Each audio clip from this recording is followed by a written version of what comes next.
All right, hello everyone, and welcome to our sixth Backstage Live event. My name is Gina, and I'm the producer of Backstage. If you are a returning guest, welcome back. It's good to see you. If you're new to our event, welcome as well. We're happy to have you. As I said, my name is Gina. I'm the producer of Backstage. I'll be handling a lot of the behind-the-scenes things, including audio, visual, stuff like that. But I'll also be the one who keeps an eye on your questions. So at any time during this webinar, if you have a question for any of our guests, feel free to put it in the Zoom chat and I'll make sure it gets answered. So like I said, I'm doing a lot of the behind the scenes things, so you might see me kind of looking around or clicking on things. I'm just trying to keep the show moving forward, or I'm turning someone's mic or camera on like I'm doing now. This is what I use as a transition. But allow me to use this transition to introduce you all to our host for today, Sarah Jackson. Hi, Sarah. Hi, everyone. How's it going? I'm so excited that you're here, and welcome to Backstage. We cannot wait to jump right into today's show. We are super excited to get to our opening act, but this production could not be possible without our sponsors. I want to shine a light on Contact Monkey. We're going to be talking a lot about Contact Monkey today. They are here. Their podcast episode launches tomorrow, and we have the CEO and founder here. So special thanks to Contact Monkey for being with us all season and helping us. Also, special thanks to Circle Broadcast, another one of our sponsors. Again, we could not produce these shows and offer so many free resources for our internal communicators without sponsors like Circle and Contact Monkey. So with that, I'm gonna stop sharing and toss things back over to Gina. All right, so we're gonna move on to our opening act. And our opening act is a member of Contact Monkey, and she's actually a songwriter. I'm really excited to hear this, so I'm gonna get her set up and ready. There we go, hello. So I'm excited to introduce her, so everyone sit back and please enjoy our opening act, Felicia Shane Evangeline.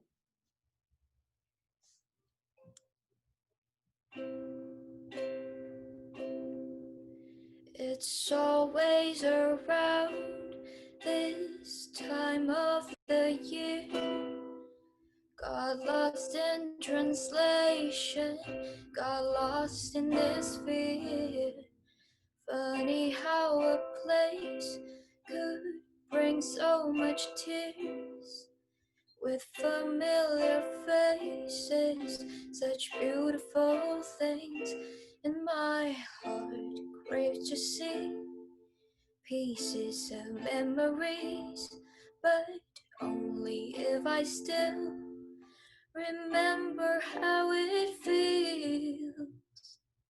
And so I'll write these strokes of words and tell the world I miss them, but we love you, they said in my epistolary.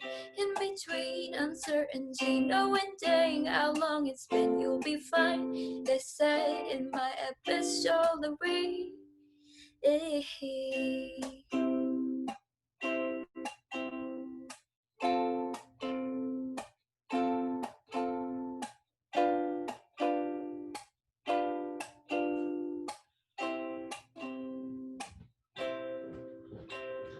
18 years old me learned silence could be loud and emptiness could be heavy.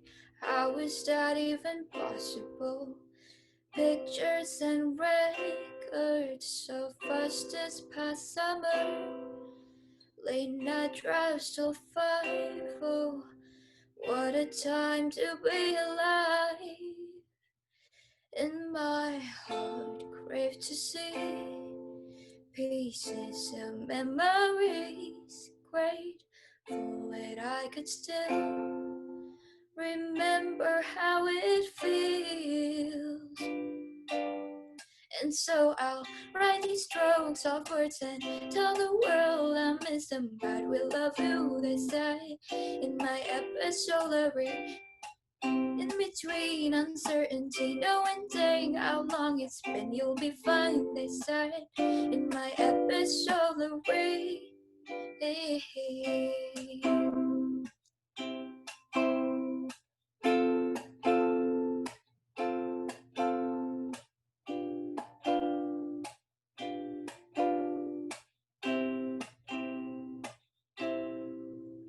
In my heart craves to see pieces of memories. Grateful that I could still remember how it feels. And so I'll write these strokes of words and tell the world I miss them, but we love you, they say. In my epistolary, in between uncertainty, no ending how long it's been, you'll be fine, they say. In my epistolary.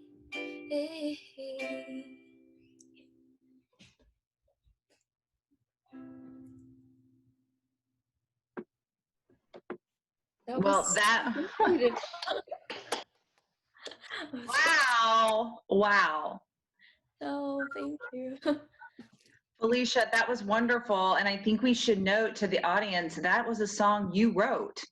Oh, thank you. Yeah, it was a song that I wrote earlier this year. Since quarantine started, I would say. So I live far away from my family, and I discovered this word called epistolary, which means letter writing.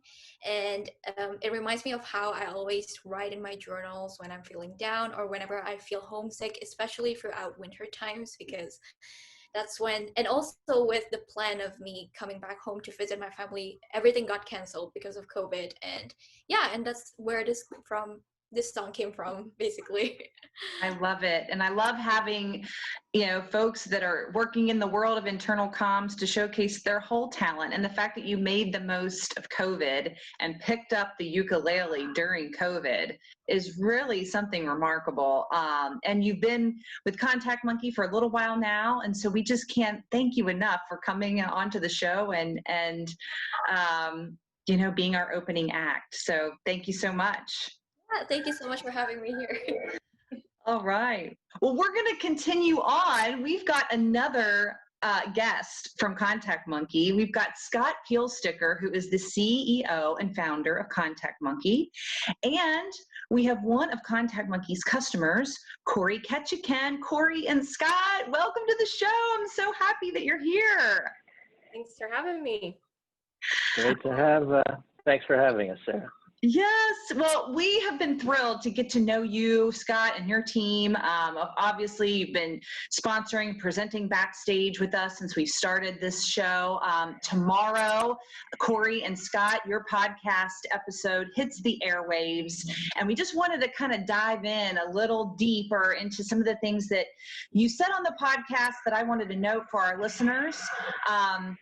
And to also, we've got a couple questions from our audience already that have come in that we're going to tackle, and we just want to dive right into it. So Scott, let me start with you.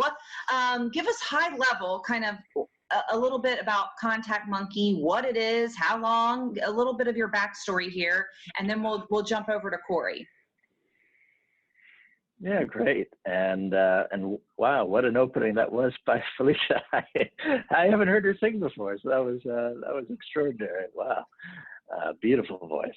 Yes, so Contact Monkey has been around just under a decade or so, and we've been full on and engaged in the internal comms world now for just over 5 years. And really what we do is we help internal communicators send beautiful emails from their inbox. We help them design those beautiful emails using our drag and drop email template builder. And we allow them to measure the engagement of those emails, meaning, is anybody opening, engaging, clicking, reading those communications? And obviously that's so important with COVID right now. So that's a bit of the backstory of Contact Monkey, and we're a proud sponsor of the podcast. Well, and I should mention too, if you haven't checked out not only Contact Monkey's tool, but the content that you produce and that your team puts out. I know I get to work personally with a lot of members of your team, and they are brilliant. They put out really good planning calendars and templates. We pull them all into our newsletter. Go check all of that stuff out. It's really well done. I want to toss now to Corey. Corey, tell us about you and a little bit of your backstory. Where you from, and tell us about how you fell into the world of internal comms. Sure. So I am the lead engineer at Exemplis. We're one of the largest office furniture manufacturers in North America. So we always say you probably have never heard of us, but you're probably using our furniture. So we'll thank you in advance for that. And I fell into internal comms by accident 100%. I just love the world of people, and I love the world of making sure people share a purpose and share a voice. And I'm lucky enough to do that at Exemplis along with a few other components of the business. So it's been a beautiful ride, and I'm really, really lucky to use the ContactMonkey tool to get that stuff done. So it's been great. And I love your title, the lead fungineer. I don't want anybody to miss that. We should note too, tell us how big Exemplis is as far as employees, and how many people are on your team? I think that's something I uncovered in the podcast, but I want to point out today on the show. Sure, yeah, so we're just under 1,000 employees spread all across the world, really, and I am the total internal comms team, so party of one over here, and the total fungineering team. So if you ever thought it wasn't possible, you're wrong. So to all my lone internal comms folks inside orgs, I'm with you. If you have a bigger team, God bless, but if you're alone, I can feel for you 100%. I love it. Well, Scott, one of the things that I want to dive in that you said on the podcast was how measurement matters and how measurement wins budget. And as everybody's getting ready right now to submit the new budget for this, what feels like a second marathon we're all getting ready to run headed into 21. Can you talk a little bit more about that and what you meant by measurement winning budget?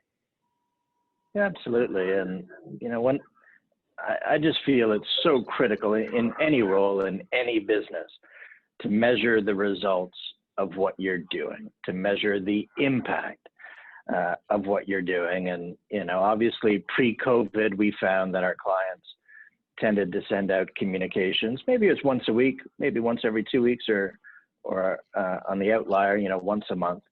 And right now it's moved from once a week or once a month down to once a day. But the real question is, what's happening with that communication?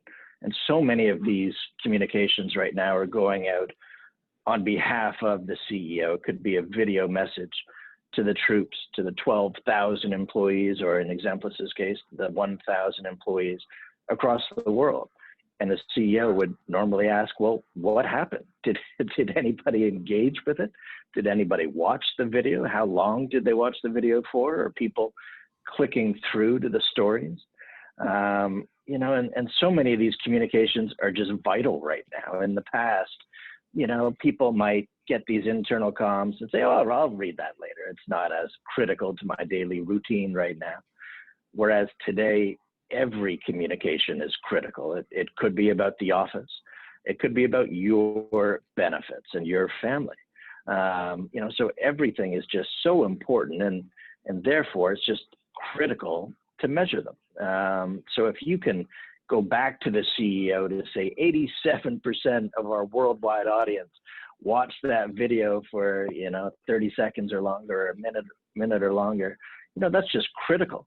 And that's also critical to retaining and increasing your budget, because when you can measure something, you can manage it, and that's really what we talk about, why measurement is so important, because when you can demonstrate how well things are moving, you will get the budget to re-up on using that service, using that tool, and the old saying is, manage what you measure.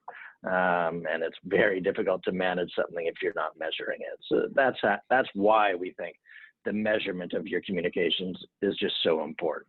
Yeah, and I know your tool makes it easy to do that. Corey, I want to go to you and talk about something that, we talk a lot, on the podcast about high level things, but one thing we've tried to do, I think probably I'm projecting, is because I'm a tactical kind of gal because I have to do the work. So it's like, but how do I actually do that? And so there was a moment in the podcast. Again, it comes out tomorrow, everyone. It will hit the airwaves.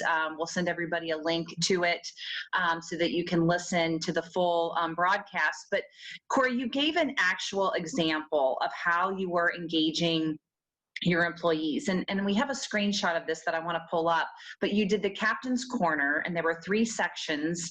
And I just thought it was so beautiful and something so good that you started to do. Would you mind to kind of jump into that as I pull it up and share with our listeners? Again, I just thought it was a good tactical thing of how to pare some of the things down that you were doing. Let me pull that up. Sure, yeah. So we identified one of our audiences we were missing along the way, where we couldn't measure their engagement really clearly, was actually our managers. So we're really clear with our leadership team, really clear with our individual contributors, but somewhere along the way, our managers were getting a little bit lost. So we actually crafted content that goes out to them bi-monthly, and it's called the Captain's Corner. It's specifically designed for our managers. And we broke it up into 3 really simple categories for them. So it's things to do, things to share, and things to know.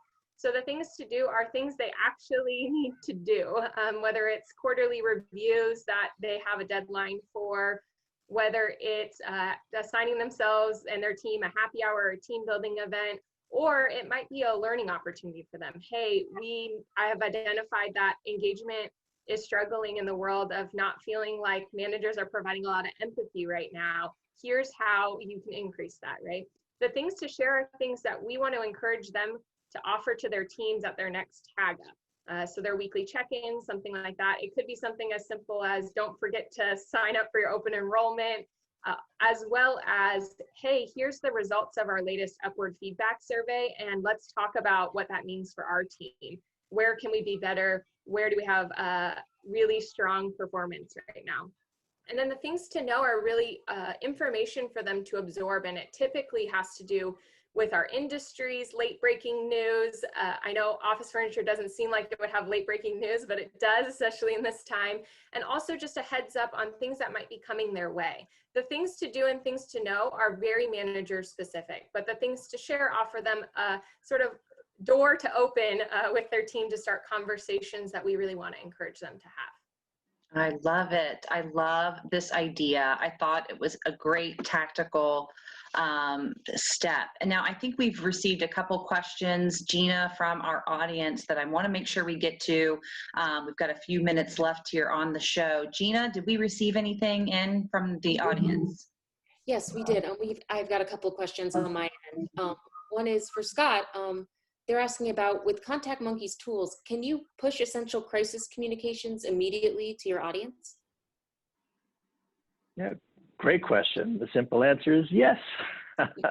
So we are integrated directly into your inbox. So for most people, that would mean with Microsoft Outlook or Microsoft Exchange. Most people would have their kind of lists already set up. And the minute you've built out your template or your communication that needs to go out, it's as simple as grabbing that list of recipients and hitting the send button right within Outlook. So it really is that simple. It's built right into the email client that you use every single day. So it's just a matter of building out the beautiful template, bringing it into Outlook, double checking it, and then sending it on its way. So it's perfect for those urgent communications that need to go out quickly. Corey, did you want to add anything onto that? I know since you used the tool, any other commentary on sending out crisis versus kind of your traditional, newsletter that's on a cadence? Yeah, I will say I've used it many a time, especially since March, for kind of that SOS or crisis comm, or even just really relevant information for our team about what's going on. And the thing that I found really handy is to build out a template that I use consistently for those comms. So it's really easy for me to plug and play whether it's the video from the CEO or it's the content.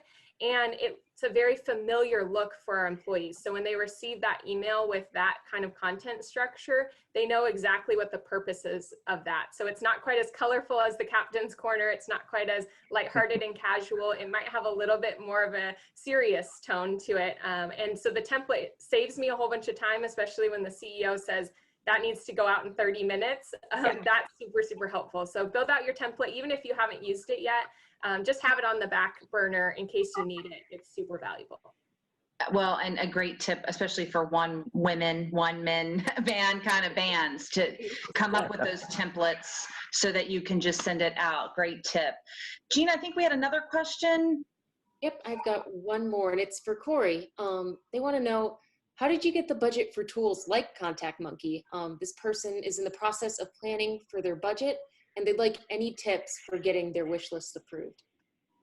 Well, how I got it approved is to always find the CEO after his first tequila shot at the Christmas party, and you will get much more budget than you thought. So, Scott, I hope that's not you, but for me, that's how it worked. The more strict and probably kosher answer is, I actually pulled attrition data, I pulled engagement data, and said, here's the cost of when we lose an employee, right? If we can reduce that by increasing our communication and increasing our engagement through a tool like ContactMonkey, we're gonna save way more than what ContactMonkey costs us each year. To Scott's point earlier, if we can measure it here at Exemplis, we can add a value to it, right? So if I can measure that we have 90% open rate, we have lots of emojis being used, comments being shared, and information traveling faster, then I'm able to say that's worth X amount of money to us because it reduces our attrition over time by X. So pull that data if you can. You might need to partner with HR on that side to just pull a little bit of that data. But a lot of times industry information is out there just on the web about what your industry's average attrition rate is. So you could pull that and the cost and then look at ContactMonkey's annual fee, and it's really a no-brainer, at least it was for us. Yeah.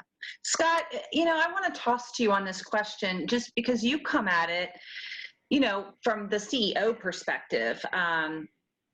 When your team members come to you and with things that they want to buy, being a CEO, any tips for internal, communicators of what convinces you to say yes to budget?